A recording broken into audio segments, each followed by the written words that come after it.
Në kishën e Shën Franceskut në Gjuadol, koncerti Lutja në këngë organizuar nga grupi muzikor franceskan La Compagnia delle Laudi dhuroi një mbrëmje të veçantë. Koncerti erdhi në kuadër të kremtimit të 800 vjetorit të këngës së krijesave të Shën Franceskut dhe solemnitetit të Zojës Nunciat, mbrojtëse e provincës franceskane shqiptare.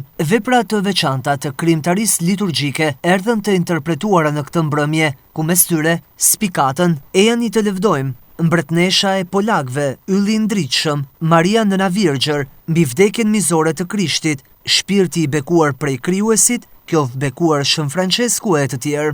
Ta shijoj një natë ndryshe dhe një muzikë ndryshe.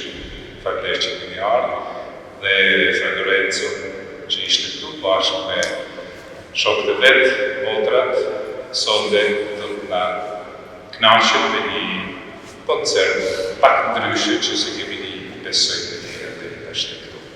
Koncerti në fjalë dëshmon rëndësinë që ka muzika si një mjet i fuqishëm, jo vetëm për të përcjellë mesazhe paqeje e besimi, por njëkohësisht edhe për të futur në brendësi të lutjes si një prej formave më të veçanta për besimtarët.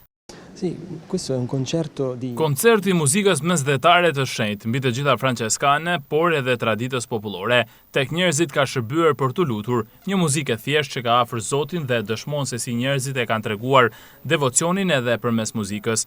Ne bëjmë koncerte për të lutur dhe kjo dëshmon bukurinë e kësaj muzike. Ishte hera parë që pjesa më e madhe e jona gjendeshim në Shqipëri dhe mikpritja ishte fantastike, si nga vëllezërit tanë ashtu edhe nga besimtarët. Është interesante dëshmia se si bukuria muzikës na afron në lutje. Të gjitha grup moshat, e sidomos të rinjt, janë pjesë e kësaj dashurie dhe dëshmie besimi. Ky koncert solli një përjetim të veçantë muzikore shpirtëror, duke dëshmuar forcën që krijon lidhja mes artit dhe besimit në traditën franceskane.